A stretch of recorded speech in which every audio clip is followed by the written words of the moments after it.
Text 84850.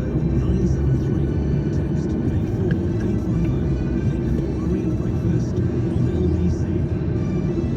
Let's revisit that, and I promise we will come back to our conversation about coronavirus as well. The fact that you have actually become too relaxed, you've got lazy, or certainly in England that seems to be the message. And of course, working from home, a lot of calls coming in from that, and the government's need, and I would say the country's need, the economy's need to get you back to your place of work. I appreciate you have been working, but we need you as long as you're really ill, as long as you're not shielding back to your place of work.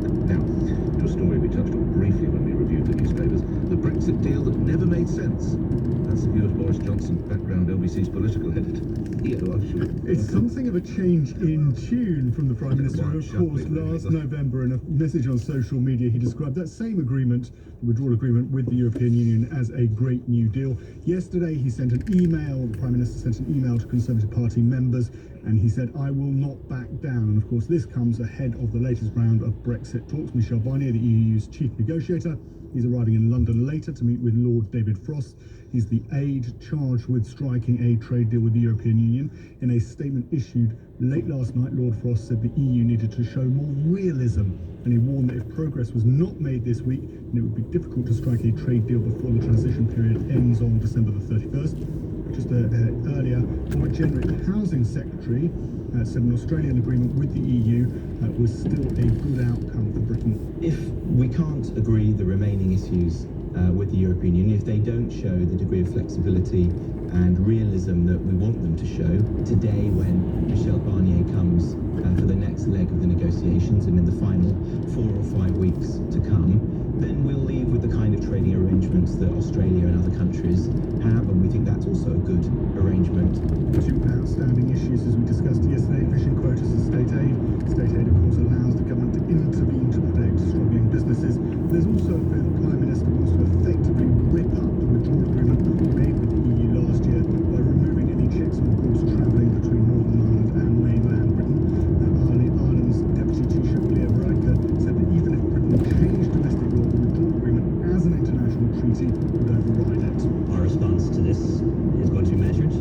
We have a withdrawal agreement.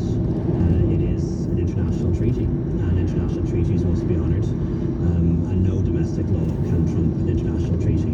In the meantime, we'll continue with the negotiations and to try to secure with the UK a free trade agreement, which will involve no tariffs and no quotas on trade between the two countries, and that's really crucial.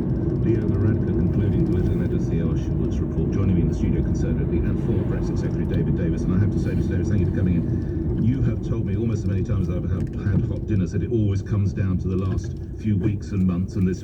Is this pretty much as you saw things coming, or are you surprised that we now hear the Prime Minister says it was a shocking deal? What you're seeing at the moment is a degree of concentrating of minds, as always happens at the end of a negotiation, and particularly with European negotiations. You know, this is why they could never do a deal with China or never do a deal with India, because they always went right to the wire, and they said it was your fault for going too slow. They always blame the other side for doing what they're doing. So yeah, what you're seeing now is a concentration of minds, and I think what Boris is seeing is that if you don't have a trade deal and you've got to pay tariffs, well, you're going to have to pay tariffs going to Northern Ireland. That doesn't really work.